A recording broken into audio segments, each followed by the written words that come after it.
My name is Amrit Singh. This is Leigh Ann Boone with Primis Bank. Hi, guys. This is my first presentation for first-time home buyers, so thank you for joining us. I was super excited. We're going to go through a bunch of slideshows that is going to explain the entire home buying process to you from top to bottom. So any questions, please feel free to stop us, and we'll be glad to answer those for you. So let's kick it off. All right.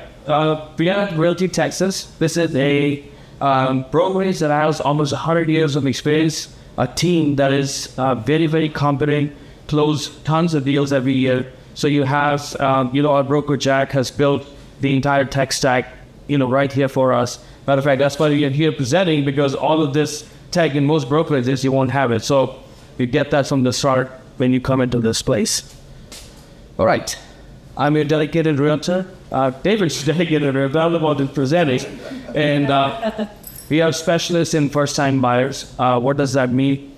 We actually understand what the nervousness is when somebody's looking at buying their first home. They have no idea, where to start. Obviously, they have the dream of a beautiful new home, but how does that, actually get started? What does that process look like? What does lending look like? What is the credit requirements? What is the down payment? All of these get answered right here in this room today for us. Yeah? All right. Okay. I serve all of Texas, but specifically I like to stay in Central Texas. This is my home area. I was born and raised here. The market's really hot. It's just a beautiful place to buy. There's no better feeling, especially if you're a first-time home buyer, than owning your own piece of Texas. It's just an exciting experience. For those of you who don't know me, my name is Leigh Ann Boone. I'm a mortgage lender with Primis Mortgage, also known as Primis Bank. We do have a lot more flexibility because we are backed by a bank, unlike a lot of other mortgage companies that are personally backed. So we can provide many different first-time home buyer products, down payment assistance products, and then the list goes on and on. Yep. So, a little brief about me. I also came in real estate. I started last August. I had a business to sell before that. Took a few months. Then I came into this full-time really since November. I have held 5 families since then. Actually, 6 now, sorry. 6 families since then. 5 of them have bought homes with me. 3 of them have bought brand new homes, and 2 were resales. Previous background, I've lived in Central Texas since 2002, almost a quarter century. So I can very confidently say that this is my home, and I understand the lay of my home very well. And a lot of this development is happening in these areas like Taylor, Georgetown, Hutto, Liberty Hill, Leander has happened in front of me. And I do understand, where the home builders are going, what are the incentives that's being offered, what's on the table, what the market's doing right now, because it's very important when you are positioning yourself to buy a home. Yeah. Bless you. God bless you. Bless you. Thank you. That you understand these things, because you could walk into for example, right? You could walk into a subdivision which has very minimal inventory, like let's say 4 homes that are built, and the floor plan that you love and like takes 6 months to build. There's a few compromises on a different floor plan that's available in that very moment, but it's been sitting on the market for 70 days. Guess what just happened? You have an infinite more amount of leverage buying that home than you do when you're going to build one, because the builder has absolutely no incentive to give you on that home, because it's something you're picking, it's on your timeline. They're going to build it for you, they're going to spec it out, all the upgrades of everything inside the house, you're going to have to pay for it. But the one that's sitting on the lot, they need to sell it. And if they need to sell it, and you walk through their door, you're like, okay, you know what, I'll make a little compromise. Instead of those 2 rooms on the main floor, I'll take my master on the bottom, and the rest of the 3 rooms, the 4 rooms on the second floor. What are you going to give me? You pay your closing costs, we'll help you buy down the rig, I'll put appliances in here, I'll upgrade these finishes on your home, give you a bigger backyard, all of that. Boom. It just changed, the dynamic just changed. So that's what we'll cover in this class. We'll keep going. These are the areas we cover: Austin, Houston, Dallas, San Antonio. Because Texas is huge. You can probably, if you have family members in a different part of the state and they need help, you can still call us, because we can send them out, and somebody in a different part of Texas can help your family members or your friends buy or sell a home or property. All right. Where do real estate agents come in? This is huge because most people don't understand. Most people think that we are just there to clock a commission and then be on our way. Absolutely not true. Because we go by a saying that says ORCAR. ORCAR is obedience to you, loyalty, disclosure, and a plethora of other responsibilities that we have to you, our client. So when you come to us, we are not attached to the outcome. At least a good realtors are not attached to the outcome. What that means is my primary job is to understand your unique situation, how you're going to place your family in the home that you're looking for, and how that's going to make the most sense for you long term and in the short term. This is what my job is. I answer to you.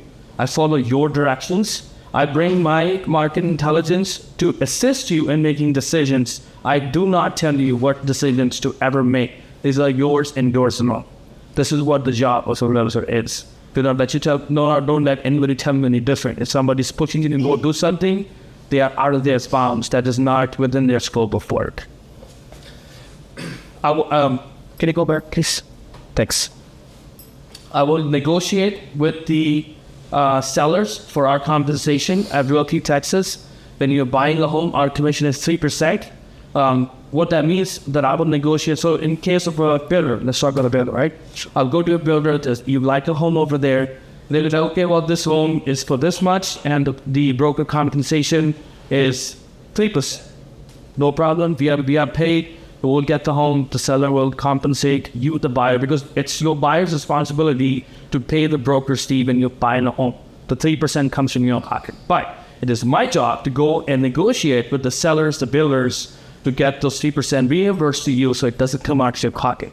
Now, in the off chance that it's a resale home, it's not a new build, and the seller's like, you know what, I'm not going to pay your broker anything, right? So, and I've not been able to negotiate because the seller's set on what he wants to pay. He's not going to pay my broker. So, before I do anything, I come to you and I tell you, hey, this is Mrs. Buyer. You love this home. We love this home for you, but they are not going to pay my compensation being a verbal contractual agreement that this money is owed to us. What would you like? In that case, you have the ability, the opportunity to either A, pay that 3% broker fee so that we are made whole, or you can decline and say, you know what, let's go look at a property that is equally nice in the same spot, but your compensation can be negotiated through the seller. This will be done before you are obligated to make a purchase or pay for a broker fee. This is at your discretion before the purchase ever happens. This is also part of your job. Next, please. All of this, then the buyer rep agreement is super important because it starts with three things. Your name, her name, well, not my name. I'm just the guy who works for the broker. My name is in there somewhere. But the brokers who you are contracting with. So your names, and then it will have a scope of the area of where we're going to work for you.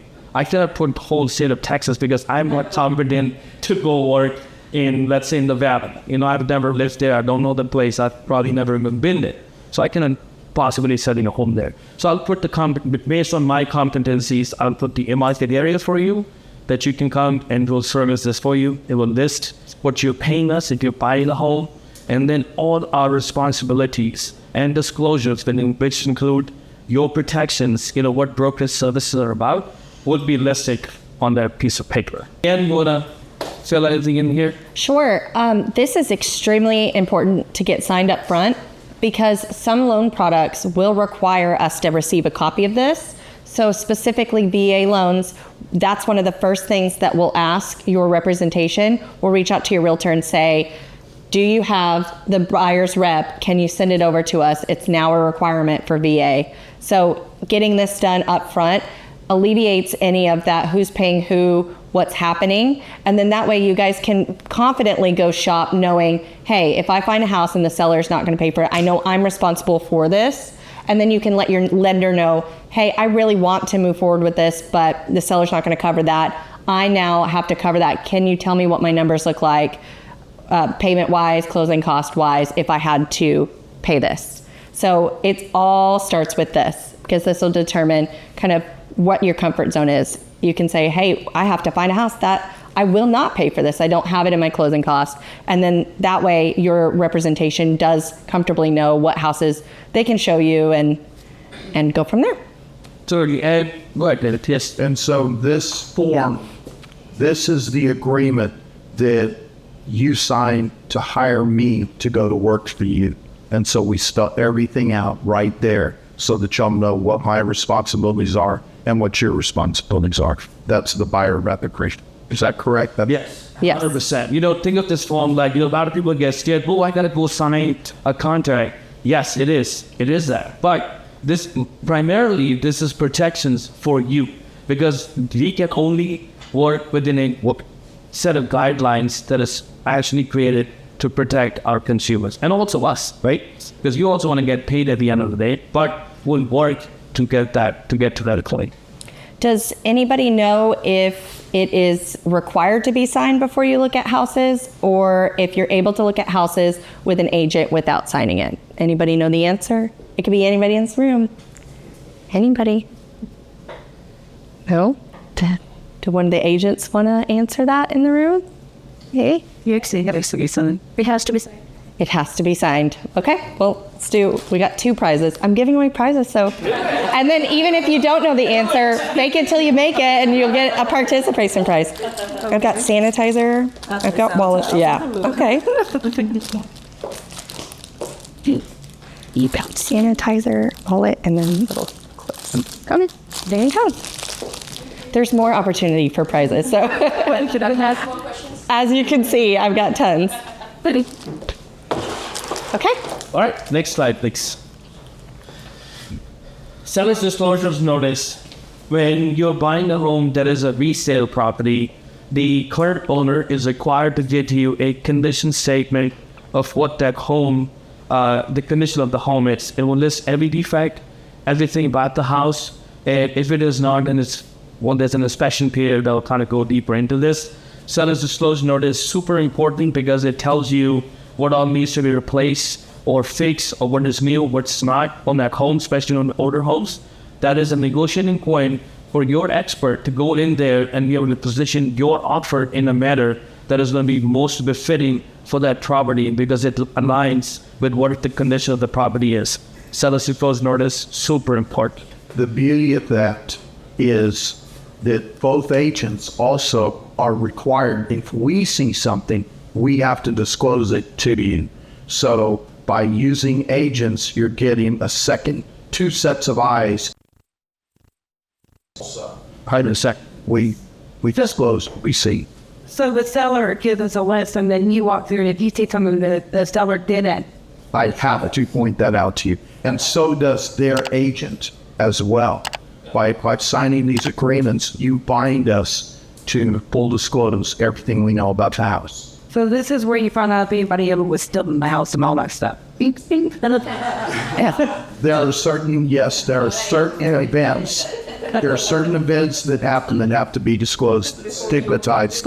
Yes, it's called a stigmatized property, and there's definitely a disclosure for that. Yes. So but what the seller's disclosure actually does is, it's a form, it's a check mandated form where the seller has to give you the correct condition of the home. This is also followed up by an inspection within the inspection period, where you send your inspectors and they're going to do from a very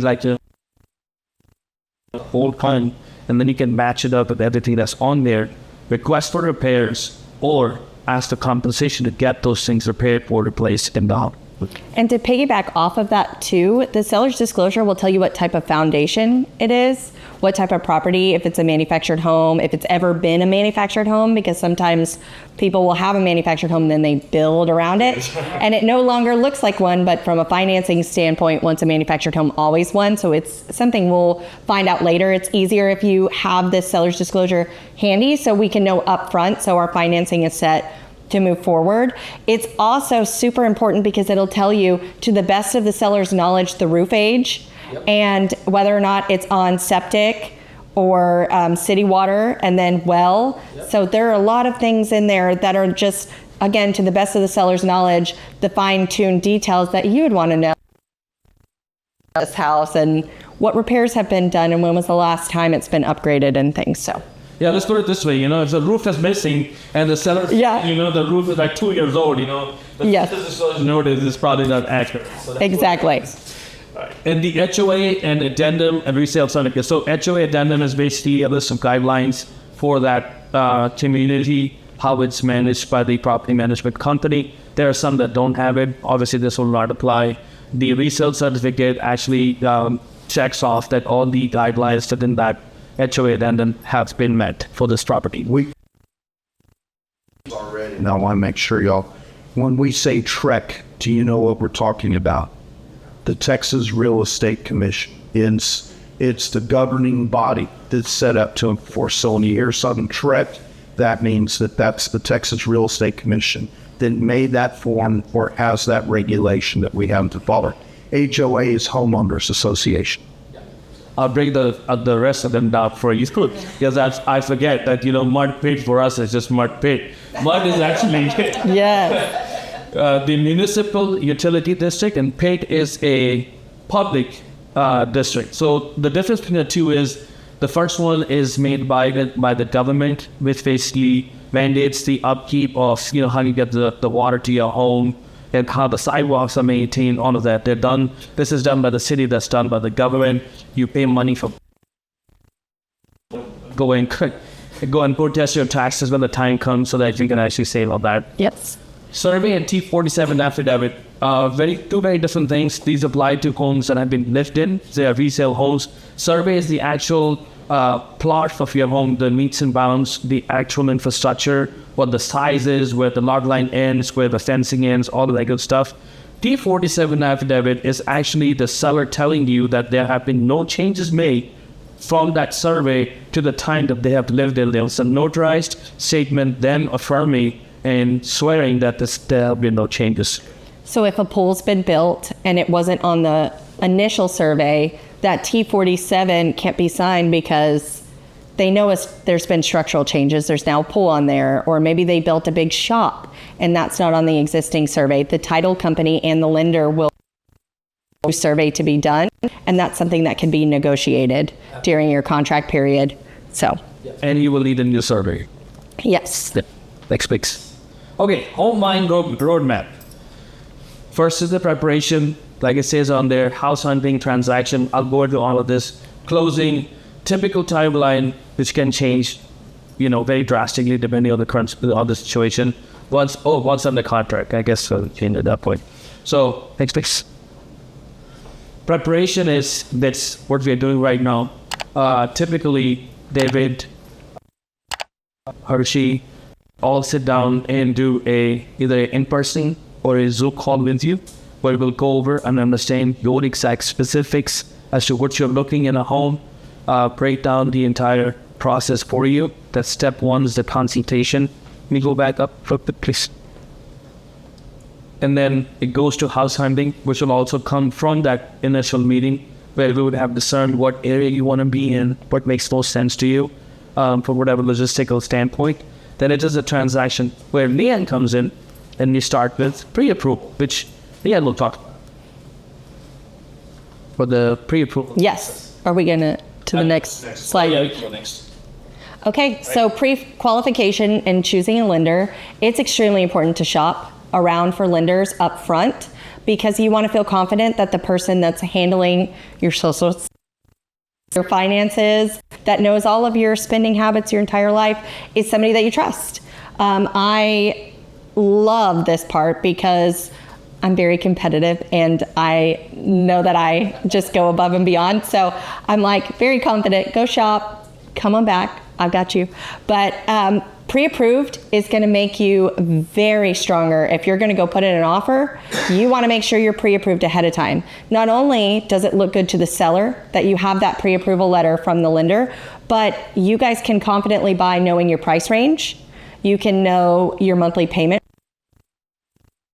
on your property, that you're going to be buying an estimated homeowner's insurance. So there's a lot of different factors that come during that pre-approval, and it's again just great because we can compare rates. We can look at different types of loan programs. So for first-time homebuyers, Texas is extremely buyer-friendly. We have a ton of programs for down payment assistance, low down payments, extra bonds that the state gives out. There's teacher programs, there's Homes for Heroes programs. The sky's the limit, but you never know until you apply with a lender where exactly you stand. If there's a point in that pre-qual where you have to do maybe a little credit work or maybe a little saving, or maybe you're not looking to buy because your lease isn't up for the next 60 days, that's where we can start getting a game plan together. So a pre-approval is vital. You stand financially, you know exactly what homes you can look for that are comfortably in your budget. So is my lease is up to like December. When should I start doing this? Well, it depends. I always say start right now so you feel comfortable. And then sometimes, people find a house that they fall in love with and they end up moving faster. But that just depends on, what situation that you have. But I always say the fear of the unknown is scarier than actually knowing where you are. So I always tell people just apply. If it's, if it's down the road, we'll just continue to stay in touch and keep your pre-approval up to date just in case that perfect home may be right around the corner, and because you got pre-approved, you're now in a good position to just turn around and make an offer right away. How long does the pre-approval process take? I normally have mine out within 24 hours, and I can let you guys know where you stand, and then they're good for about technically 90 days as long as your credit hasn't changed. But I like to say 60 days because credit changes. People spend, people finance things. It's good for, on my end, about 60 days. They can also change positively too as you pay something off. Right. And we want to catch that as well. Case in point, I have a client right now. We actually met on social media, and she reached out and wanted to start looking at homes because her lease is up in November. So we started the pre-qualification process for her. She was a victim of identity theft, so her credit score had dropped significantly, which is good because we found that out. And the team that she got partnered with is actually going to help give her a roadmap to dispute and get those things taken off her credit, and then to help her rebuild to where she needs to be at. But this also gave her a 4-month lead time to where she's able to save enough money to be able to go buy the first home. How much actually will be? And then there's a multitude of different programs when it comes to lending, and that is super important.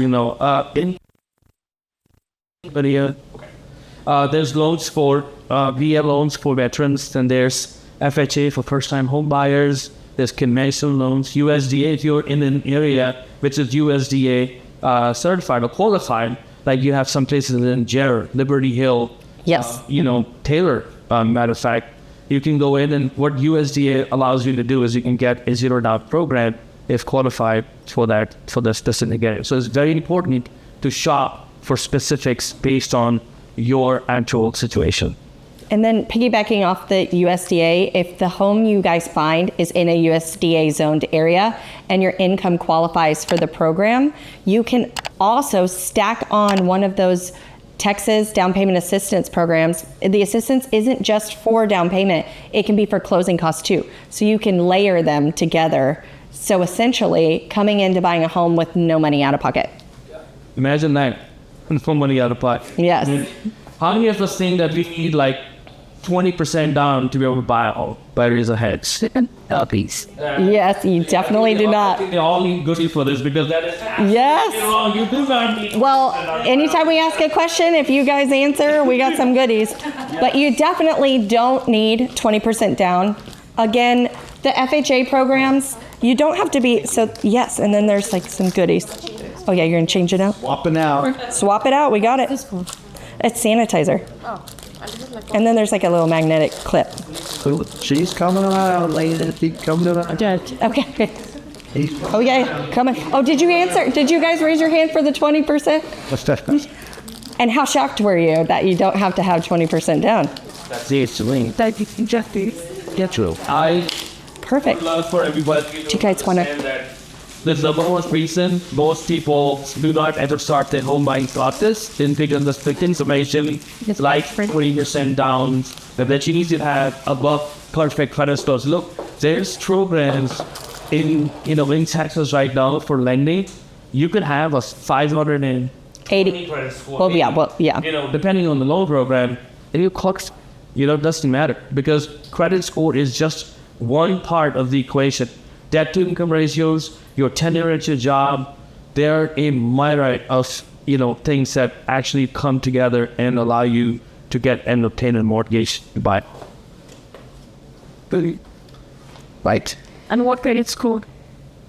Minimum credit scores depends on the program. It depends on the program. So FHA is a 580. VA technically has no credit score minimum, but depending on the lender that you work with, every lender will have their own overlays. And an overlay is just an extra rule that the lending company puts on top. So they may have like a minimum 580 for their overlay for VA. And then conventional is a 620. Although if you have a 680 or above, that's going to get you the best pricing, meaning best interest rate for conventional. And then USDA, it really doesn't like anything under a 640. It's a very finicky program, so the guidelines are a little tight on those ones. Those, I would say case by case. Let's just run it and see if it works for you. But generally speaking, I would say 620 and higher is going to get you the best across the board for all the products, and then that opens you up for down payment assistance as well. Minimum is 620. Yeah. And what credit score? Which one are they going off? Experian or which? So it's going to be the median of all three. So you have Equifax, TransUnion, and Experian. And I don't know, are we going over credit at all? Yeah, absolutely. Okay, cool. So we go off of FICO 4 and 5 scores. They're the most in-depth scores that you can have. It pretty much will pull up your entire life of credit history so I can see all of that. It does a very deep, in-depth dive. And then if you're looking at apps like Credit Karma, Experian, Credit Sesame, the reason the scores are going to differ from what your lender pulls is because those are sometimes FICO 7 or 8 or Vantage scores. They're going to typically take the last 12 months worth of history, and let's just say you've had a killer year and you've made every payment on time, you've got great credit length in time and low usage on your credit cards, your score is going to look significantly higher than if you had maybe some bad bumps along the road. We'll pick all of that up on our 4 and 5 that we pull. Yep. Good. Can you cool. Yeah. What? And interest rates. Okay, so this is a very sensitive topic only because interest rates are determined by a multitude of things, but specifically for your loan, yourself, it's very individual based. So it is going to be your credit score, your assets, your job, your debt to income, how much you have in reserves, and what county you're buying in, what state you're buying in. So there are a lot of different factors. They're very individualized. The 30-year fixed mortgage and these rates that you're seeing on here, those are the national averages. So if you ever type in Google, what's the national average for conventional rates today, you'll probably get somewhere, I would say, in the mid to lower 6s. And for many reasons, that's a lot lower than what the actual average is for people because it takes into account those incentives that were spoken about, that maybe the builder's buying down the rate, maybe the seller's buying down the rate, maybe you bought down the rate, or maybe there's something deal. It takes nationally all those different areas and averages it out. And so that's why it's going to look a little lower. But again, you may be lower than the average once you apply. It's totally catered to you, and that's something we can go over. Now, down payment assistance programs, those rates are set by whatever program we decide to use. So, well, raise of hands. How many of us think that this is the highest interest rate market that we have ever been in and couldn't be any worse? The highest? Yeah. But we got a sharp group of people. Yes, you're very spot on. Yes. I would say from 1995 to 2005, that average was about 8 and 9%. Yeah. And then the early 90s were in double digits. So relatively speaking, we're about at a comfortable average. Now, again, with everything going on in the world right now, rates are fluctuating daily. So it's just keeping track of that and making sure you're staying on top of it. Yeah. Your lender can do that for you. No brain power needed. We just can help you and tell you. Yeah. So interest rates, and there's people want to hesitate when they see interest rates, what they think are here, because everyone's remembering COVID. Yes. And interest rates were here. Yes. And they think, oh, interest rates are terribly high right now. Yeah. What happens to the price of houses where the interest rates are? How expensive were houses when it was 2%? Well, it's not that they were expensive, it's that there were bidding wars going on. And people, because the rates were lower, there were a lot more buyers in the pool. And so sellers didn't have to work as hard to sell their houses, and they didn't have to offer as many incentives. So what we saw where people were in these bidding wars offering higher than the value. And if it didn't appraise for that much, they were coming out of pocket to pay the difference. So that's where it looked like the houses were selling for much higher. It's not that they were worth much higher. It's that people were paying to go there. They were bidding higher than it was worth. And that's where we see those statistics. And when rates do drop, you're going to see that again. So being able to buy in a market where you still have the power as a buyer to negotiate, to be able to get those incentives to buy down your rate or cover your closing costs, or maybe even if you're like, I've got the money, I can cover my closing costs, I just want the house $20,000 lower. That negotiating power is in your hands today, and it may not be down the road. So that's why the best time to buy, everybody always says the best time to buy was 10 years ago. The second best time is today. It's same thing. Best time to buy, sure, COVID, but next best time today. Today. Yeah. Absolutely. But your payment, you can afford this payment. And so with interest rates going up, your payment would in theory go up, so you have to buy less house. Yes. Correct. But then when they're way down here, your payment will be more, so you can pay more. So they trade off. Interest rates trade off with price. So isn't that why they say Date the rate, marry the home? Yes, that's exactly why. You can always refinance. yeah. There's so many different ways to restructure your loan. You guys can, if you do a conventional loan, scratch off a lottery ticket, and if you just win big, you can do something called a recast, and that'll bring down your payment. There's so many different ways to structure your loan, but honestly, I bought my house in 2023, and people were saying, oh my gosh, rates are so high, that's crazy, why would you buy that? And it's because I got my house for $20,000 off and all of my closing costs paid for. And then I'll just refinance when the time's right. So it's just structuring it to where you're set up financially in the future with what you have to work with today. You can never change the price. You can't go back to the seller and say, oh, give me $20,000 now. So that price you set in is that price. But that rate, they're willing to refinance and whatever to get a better rate whenever. So don't be afraid of the rates is the message. Exactly. Next case. Well, bye. Oh, this is my favorite. All right. Okay. Yeah. This is where a lot of people, a lot of families get confused. There's a list of, like it says right here, the must-haves and the nice-to-haves. So pick the non-negotiables. There can be 10 non-negotiables. There's usually 2 or 3, right? It's the location, the size, price. We cannot build unless you have an infinite, amount of money to spend and budget start an issue. Then you can have whatever you want. But for most people, we have to have, some sort of, where's that line? And that could be, the lot size, could be the location, could be the number of rooms, could be a 2-story or 1-story. So we have to pick, and then that's how we base the home search the right way possible.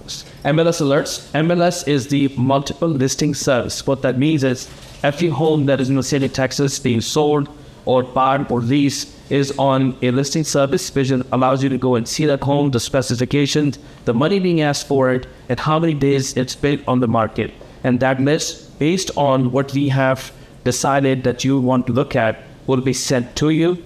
and you can make a choice. You can actually heart the ones that you love. It'll automatically send us a notification of notice, and you're able to discuss that, set up showings, take you to their home so you can see it in person and see if that's someone that you want to possibly put or make an offer on. And then refine criteria as your tour homes. That's what that basically means. When you heart the homes that you love, we will actually build a schedule for you to go and see the homes, because most homes, not all homes are vacant at all times. So some of them may have people living in that. So we as your realtors will build a schedule for you, depending on how many homes you're looking at, which one to go to first. We'll share the multiple listing service papers to you. That will list all the amenities, everything on the home. The price of the home will give you a map, will tell you how long it's going to take, so that your time is not wasted and it is most efficient in showing you the homes that you like best. And then we'll also give it a plus sign on Mega, so you can actually mark which homes, you can grade the homes, A, B, C, D. B, C, D, we will scratch all the A's and A pluses, and maybe the B pluses. We'll go back and look at that, and then go and finalize the ones that we're going to start putting about it. Nicely. Making an offer. This is where we come in. Now we have we understand the home, what's on the table, how many days it's been on the market, what are the incentives being offered by the seller. We know the condition of the property. We are able to go in and negotiate with the seller at this point. If it's a builder, even better, because if the home's been on the market for a little bit of time, we have even more leverage. And also, as realtors, we actually constantly sell homes and help landlords and sellers list their homes on the market. So we have really good relationships, with these builders and their communities. You can go in there and be like, you know what, this client, this is the unique situation of this case, and your home is listed for X, and we're going to present it an offer at Y, and let them cover it back to us and ask the maximum incentives we can at the best price possible for you. Earnest money and option money. Earnest money is required when you sign the contract, and it is contingent upon the option fee. What that means is option fee is basically 7 to 10 days, where you take that time to send in your inspectors, make sure the condition of the property and the repairs required are exactly what you want to work with. Usually it's about 1% of the phone price is what you're putting on that, the option of earnest money, total of that. The option money is forfeited if you decide to not move forward with the home, and the earnest money is actually returned to you if you cancel that option period time. But if you decide to move forward, the earnest money and option fee is applied to the purchase of your home. And Pause right there for a moment. Yeah. So, option period. How long is the option period? 2 weeks, 2 months? Depends. So you can, if it's a new build, you can do like 5 to 7 days, because you will get multiple walkthroughs, at the end of the period, at the end, before you close on the home. But if it's a resale, you can ask for up to 2 weeks, 3 weeks, depending on how long the home's been in the market. Because if you have multiple competing offers on that home, you don't want to ask for 2 or 3 weeks, because somebody who can ask for 7 days, send in a slew of inspectors, get the home property inspected, and be like, you know what, we love this place, here's an offer, done. And you're out of the race. So it really depends on the unique situation, because the option period is there to protect you and make sure that you understand that everything in that home is exactly what you can handle when you buy it, from a repair and a maintenance perspective. So the option period is where you, as the buyer, get to do all your numbers and all your inspections and all of your condition checks to see if the house is really the house you want. And if you don't get it, you tell them, I don't want the house during the option period, and you get your earnest money back, but you exercised your option, therefore you forfeit the option. 100%. So let me elaborate on that. When I said 1%, it's a very vague way of saying it. We'll explain it to you in actual numbers, right? So let's say a home is $350,000. 1% of that is $3,500. So the $3,500 is a composition of $3,200 that goes towards to get in my water. and $300 that goes towards option period. If you decide not to move forward to that home with the option period is 7 or 10 days, then the option money is forfeited You use that money to be able to buy time from the seller to be able to go and inspect that property and make sure that this is the home you want to buy, right? But if the 7 days or the 10 days are over, the $300 is used, and you said, yes, I want to move forward with this property, then your earnest money is now locked in. Now, for any reason after this, outside of the fact that you could not get financing, that earnest money is going to get forfeited as well if you do not perform on closing that contract. That is what the earnest and option money are. It's 1% of the list price of the home. And the option period is for 7 to 10 days. It's going to get lost regardless. But if you move forward, it will be applied to your purchase. And if you do not move forward, that's option money lost, but your earnest comes back.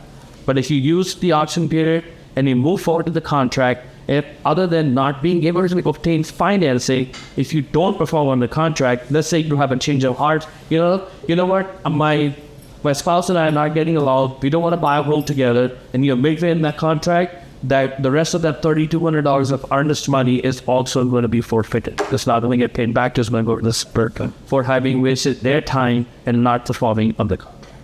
Now, on a positive note, if you pay for the earnest and option, you make it out of option period, and you say, inspections were great, I'm moving forward with this contract, I really like it, as long as the lender can source your deposit, meaning we can show on your checking and savings where the earnest money came from, we can see the deposit going out, and verify with the title company that they've received it, we can use that money as a credit towards your closing cost. So that'll get applied. And all of this, again, it's a lot of information as we're going through. Yes. But before you make your offer, this will all be reiterated. So you'll get to know, you'll probably hear it a couple times actually before you make your decision. So you'll feel super comfortable with it by the time it's contract time. Yeah, and a good realtor is a stickler for this part right here, because now your money's on the line and our reputation's on the line. So we have to ensure that every piece of information is delivered to you at the best possible time, quickest possible time, and most effectively where you understand it, exactly what's about to be the next step. That's where we come in. Yes, ma'am. So the inspection, all that's not done until you put down your an option money. That's correct. Absolutely. That's what kicks off the option period. So if you put down that money and the inspection is done and you're like, no, this does not. So either if for whatever reason you decide not to purchase the house, right, then you're out money. You're out the option period. The option money. Yes. So option money is typically, it could be anywhere from like $50 to $150, or depending on if you want a long option period, sometimes people put more money down. And yes, that money that you're putting for the option money, that down allows you access to the home to do the inspections. Because if you're just shopping for a home, the seller really doesn't know who you are, and they don't have to allow you that time period to do your due diligence ahead of time. But if you're under contract and you put money, think of it as like good faith money, yes, down option period. I'm interested in buying this home. I put my earnest money down. I do need an option period, so that way I have the option to pull out of the house if I want to, and get all of my inspections done. And Renee, remember, we have already walked through this house and other houses. We've decided this is the house we want. We've looked at the seller disclosure, and we've seen what they say are wrong with it. We've decided, out of all the ones we looked at, this is the one.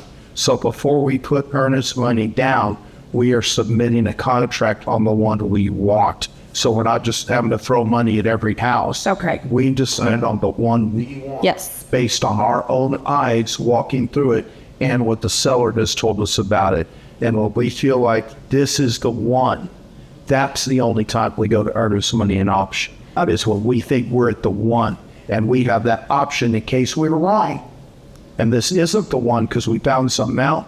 We're paying that seller a few $100s to say, take this house off the market, to let us have a chance to get our people in and take a deep look at it.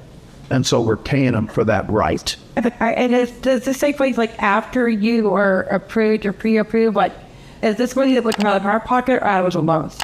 That would come out of your pocket up front, but can be used, as long as it's sourceable, as a credit towards your closing costs later. Well, we all have like that actually. It's all negotiable. So when you're under contract, when you're negotiating, the earnest and option is negotiable. That's something that your agent will talk to. He just said like, say it's 1%, and say even if it's $100,000 home, that's $1,000 that would come out of our pocket. It's not always 1%. That's the national average. The good news is that number can be negotiated. So sometimes the sellers are super flexible and they're like, let them give us what they can. So it's dependent on the sellers and the house, and you won't know until you start making those deals and your agent starts speaking with the seller's agent and coming to negotiation. And so if we start looking at the leaks, we looked at leaks. We wanted to come to this so we know. Let me squash a few fears for you. I know where you're coming from. So that applies if the home is a resale, right? That's where the earnest and the option money comes in. Now, if the home is a new build, you don't need option money. And that earnest money could be as little as whatever you can negotiate with the builder, right? And that money is, with the pre-approval, you can get a down payment assistance program, which is 0% down out of your pocket. Now you're paying no money out of pocket. And you got a brand new home, right? And you only get to that point when you go through these channels. Yes. It doesn't happen. We cannot contemplate a situation before we are in. But once you approach the end, you give it the opportunity to run those numbers for you, and you give David a chance to go speak to that builder and tell him, look, this is what I got, and this is what it's going to take to sell this home to this family. Are you game? Are you going to do this, right? But that only happens when you start the process. Right. So don't put yourself out of home buying, out of these fears. That's why we are doing this class, because these fears exist. And consumers do not understand what is available to them outside in this market, right? And you don't know what you don't know. So, yeah. Exactly. And what your fear is a lot of other families. It's a valid. We're paycheck people. Right. It's a very valid, yeah. Well, again, I just did, it was a $445,000 loan, and they only paid $350 earnest and option money. And, total. It was a new construction, and they got all of their earnest and option money back at closing. So that is potentially something that can happen too. It just depends once I get in there and look at your application, again, case by case scenario, but it's totally possible. So, and then we just have to look. So that's the fun part of it. Yeah. It sounds scary, but home buying can be really fun. Yeah. So I like it. Yeah. This is not to scare you. This is to inform you. So when you walk out there... It's not even Halloween yet, so we're not scary. Yeah. Okay. And these are all the protective contingencies that we have for you, which basically, we are the advocate. Whatever you don't know, we already have an understanding of that paperwork. Whether it's a builder contract or a contract coming from a seller, we're going to go over every little line and detail on that and make sure it actually fits with what is being discussed, what is on the table. Next, please. We already went over all this, the inspections and the option. Next, what happens steering out it. Ooh, fun. Okay. Homes built before 1978 to automatically get a lead disclosure document that the seller has to tell you that there's no, lead that was used in the paint or any other portion of construction of the home. That's good for your health and safety. All this is discovered in the inspection. When the inspector goes out, they're going to check every little nook and cranny of whatever home you're looking at. And the repair amendment or credit in lieu of repairs means, let's say, the roof had some damage from hail, and that's going to be a part of that repair. You're going to ask the seller, fix this roof, but I'm not buying this home. Or give me money, and I'm going to go fix the roof. Either way, the roof's getting fixed is what that means. And insure licensed professional handle fixes. There's no other way. So most people don't understand this portion. The inspection is happening, and let's say the roof is wrong. You don't want to call, our next door neighbor because he's good at fixing roofs. Go fix the roof for you. You actually want to call the roofing company, get the receipt from them that the sellers actually made that payment, because if it's not paid, it's going to be a mechanic's lien on that home that you were responsible for at closing to pay off before you can get the keys to your home. Something cool about that, though, is if there are seller required repairs, so maybe we get our appraisal done and we're out of the option period, something comes back on the appraisal that the appraiser says, hey, this needs to be fixed. It's a requirement of an FHA loan or a conventional loan, then it can't, and the seller's like, I don't have money up front, it can be invoiced at closing and taken out of the seller's proceeds. So there's many different ways that can be done to show that work will be completed. How often do things like that happen? All the time. All the time. No homes are perfect. Not all the brand new built home is perfect. Even Right. that's gonna have issues, and that need to be fixed. So they do the disclosure list, and then you go in and you find out there's issues. Yes, go ahead. You can. And then in the option period, you can pull out. But if it happens afterwards, depending on the loan program, if the appraisal doesn't make value or if the appraisal has repairs, they are lender required repairs, then that gives you an option to go back to the seller and say, hey, you have some issues with this house. I need to negotiate this. Or it didn't make value. Are you going to lower this, or where are we at? So. Okay, next question. If it's plumbing issues, here's a licensed plumber. Can you do the work? Here's what I would say about that.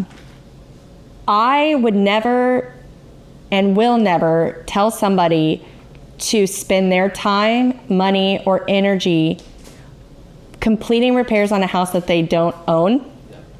I would leave that up to the seller. If the seller says, yeah, we'll hire you, send us the invoice, and the seller's willing to pay for that, sure. But out of pocket on a house you don't officially own yet, although you can, and investors do it, but Could be in the negotiated as the. it can. Yep. Absolutely. Yes. If you're Yes. putting out of your pocket in something that you're an expert on, you can negotiate that value. Yeah. So yes. I would get that signed before you do the work. Yeah. So, yeah, yes. Negotiate is the key word, because the seller can come back. Yeah. Oh, my dad's gonna bring sick. Go for it. Yes. Exactly. That's spot on. Yes. They give me the idea and I go make it now. Yeah. So, Okay, title commitment. My title person is missing, so I'm gonna sell in for it. This part you should not rely on what else. Her son made the championship baseball game today, so he's in the championships. So, yes. Title basically makes sure that the title, which is the actual document that certifies that you are now the homeowner of this property, conveys, means transferred over to you cleanly. There are no encumbrances, there's no liens, there's nothing that is attached to it that would stop it from you owning this property without any sort of issue moving forward. That's what title does. Make sure that all the money is held in escrow, all the deposits, whatever's coming from the bank is going to go get applied to that loan. It's going to get dispersed to all parties, and then you have the keys to your home. That's what title does for you. They make sure that what you're getting, the property is free and clear. And title is also the central hub for all the money. So they hold everything. Your earnest and option will be held at title. Any money, if you came out of pocket for your closing cost or down payment, you would make the check out to title. Title disperses. So if you have repairs and the contractor completed them, that invoice, title will make sure that invoice is paid. They'll make sure your homeowner's insurance is paid. We send our funding wire directly to title as well. They are the central hub that kind of holds all the people together. Yeah, they pay me too, by the way. Yeah. Next, please. We talked about this. You can go to the next one. All right. Yeah. Yes, so an appraisal is required on 99% of transactions. That 1% is if you get something called an appraisal waiver or an acceptance of value. That's typically, there's no way to really determine if you're going to get that, but typically we see it with 20% and higher on conventional loans. An FHA will always require, a USDA will always require, and a VA will always require. They're government-backed loans, so they want to know that their investment's there. The appraisal is there for not only you guys to see what the market value truly is for the property, but it's also there for the lender to know, hey, this truly is that value. You're in good standing if you lend on that amount.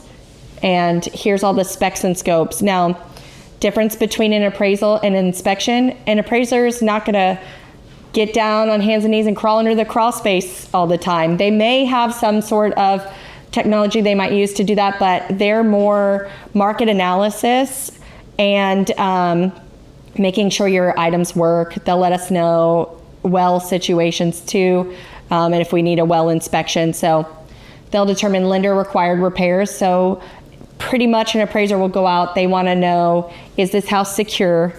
Is it sanitary? And is it structurally sound?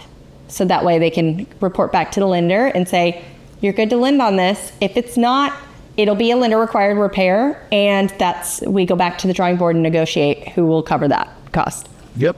So that's different from the inspector? It's different from the inspection. And typically an appraisal is paid for up front before the appraiser comes out. The cost just totally depends on the appraiser who picks up the order. So lenders aren't allowed to talk to appraisers anymore. Way back when they were, but I guess there was some, hey, can you make this value? So now I won't even know who the appraiser is. Your agent will know before I do. We put in a request to an AMC, which is an appraisal management company. They will put the option to pick up the appraisal out there, and first come, first serve. An appraiser can say, yeah, I can get that done in that amount of time for this amount. Once we have that, then we will send you a link. You can make your payment online. And again, that amount will be credited back to you at closing as well. Super. All right, fun part, final walkthrough. If it is a new build, we call this a blue tape walk. You take a piece of blue tape, or roll of blue tape, and you walk through the house, paint spacing, the faucet's leaking, there's some issue in the house, the carpet's not where it needs to be at, there's damage in the flooring. You blue tape everything. It is required by the builder to fix everything for you. And then there's going to be another walkthrough after that to make sure that all those things have been met. And if it is a resale, then whatever repairs were negotiated in the option period by the inspector are going to be verified and checked that it's been done. We're also going to verify that, if those invoices have been paid, because we don't want the mechanics late on our home. Right. And we move in there. And then we also make sure that, they didn't. It's very important. It's like, say that a resale, right? I just sold a home here in Georgetown, big gazebo, and there was a bunch of kitchen equipment and fridges and coolers and everything in there. Everything was negotiated as part of the deal. They were super nice sellers, so they didn't pull anything out. But it's not very uncommon for people to figure out, oh my God, I left my cooler. Let me just yank this out and take it with me.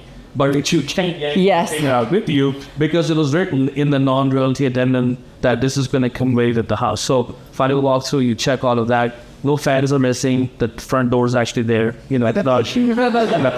I had one last year when those floods happened.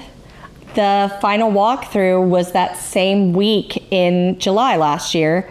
And as they went in there, the whole yard was underwater.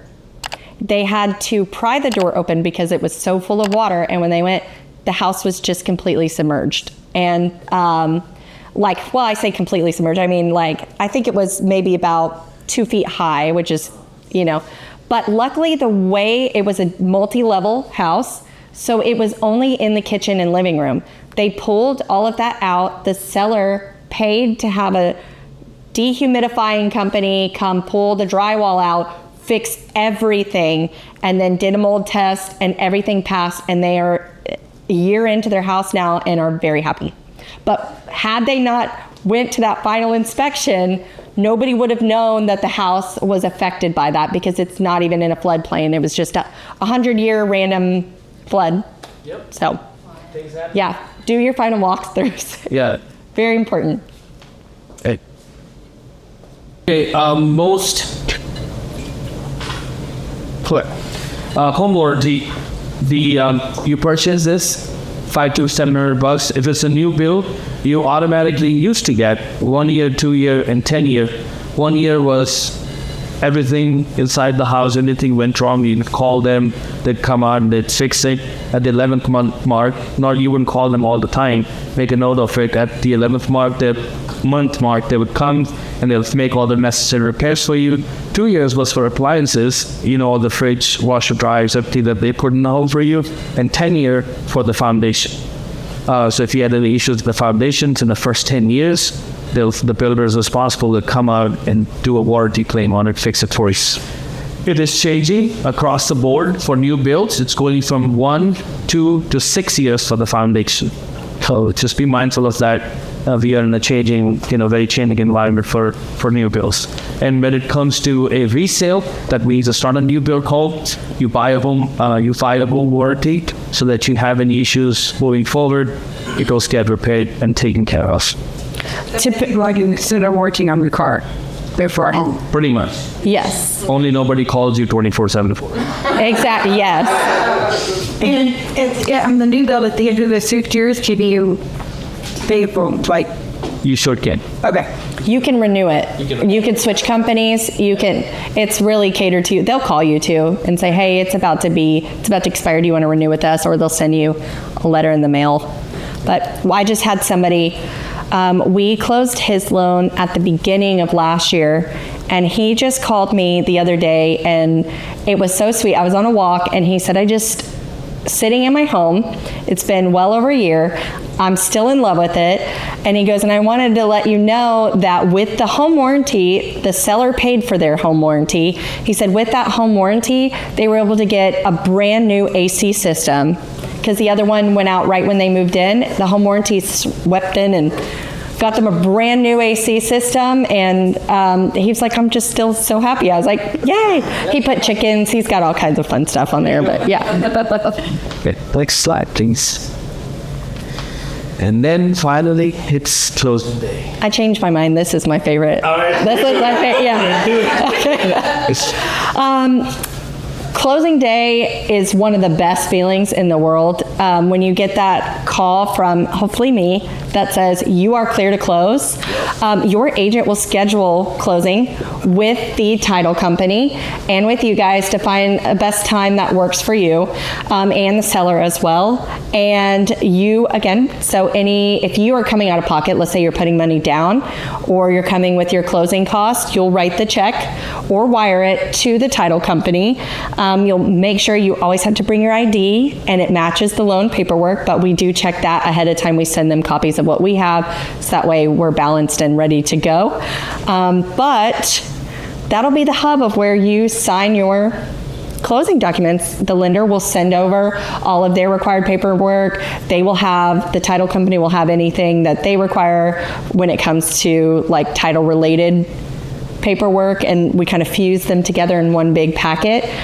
Most lenders now are rolling out hybrid closings, so you can sign about 95% of your documents online prior to closing. So that way, the 5% that does require a wet signature can maybe take 20 minutes versus the hour long it used to take before. So.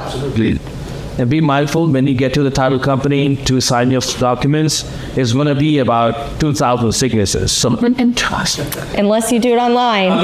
Yes, ahead of it's a lot of papers, but it's a lot of fun. It goes by quicker than you would imagine. Mm-hmm. Yes, like Leigh Ann said, very, very exciting time. Everything's been done, and now you're finally at the place where you're going to sign off, get the documentation finished, and voila, you're a new homeowner. And you get to take pictures. And most title companies will have big keys or big houses and their cardboard cutouts, and you'll get to pose in front of it with your agent. And if your lender's able to be there, they'll be there. And closing day is just fun and celebratory. The title company will have little trinkets and gifts too. Typically your agent or your lender will send you gifts. If I'm not able to be there, if it's like in Irving and I can't drive there, I'll mail a little sweet something. And so it's a day to celebrate an accomplishment that you guys have made it all the way through your 30 to 45 days, sometimes sooner. I just did one in 2 weeks. That was very fast paced, but very exciting. So it's just, we made it through this, and now we get our keys, and this is our home now. This is our piece of Texas that we get to live in. Absolutely. Very exciting stuff. This is the best place. Is that what you study? Is that when you're in escrow? You're in escrow. Texas doesn't label it that, but you are in escrow, meaning your docs are with the title company when you go under contract. Okay. As soon as you go under contract, your contract gets sent by your agent to the title company and to the lender saying, we're ready to go. And then once that contract's executed, that's when the fun starts. That's when I pick it up. I start processing all your loan documents. The title company will do all of their background title lien searches, and that's when your option period starts. So technically, the term escrow, you're in escrow, like you see on TV and all that fun stuff. Yes, that is once you go under contract. Oh, with this. Yes. And that's it. Question answers. We went over a lot. I know if you retain about 10-15% of it, I'd be really happy. For the rest, you have David, you have us. Call Leigh Ann or me with any questions. Yes. And we would love to answer them for you. This is it. You have any other question for us? Yeah, I'm thinking that we may want to just start the pre-approval process pretty quickly so we know where we stand. I think that's a great idea. Again, I think the fear of the unknown, of not knowing exactly where you look like on paper, is kind of a little overwhelming. And then all of the other stuff, once you have your pre-approval, starts to fall in line.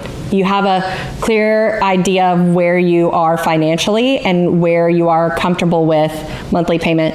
I'm a big fan of, just because your max qualification is up here doesn't mean you have to be up there. If you comfortably monthly want a lower payment, then we just adjust, and you don't know until you dive in and look. So I'm always happy to run pre-approvals. My services are at no cost to anybody until you close, and again, that's part of the closing cost fees that you'll get. But if all goes well in this market, we'll have the seller cover that. So again, comes down to negotiating. Okay, guys, how fun was that? That was like the funnest, very informational, and Thank you, everybody, for coming. Really appreciate it. For all the people who view this online, if you have any questions, reach out to us. Leigh Ann's here. Bank. I'm here with Realty Texas, and thank you. We'll stay tuned. We'll post information about the next one. Hopefully, it's going to be at one of our preferred builders. And if you are free to join us online. Absolutely. Or in person after build.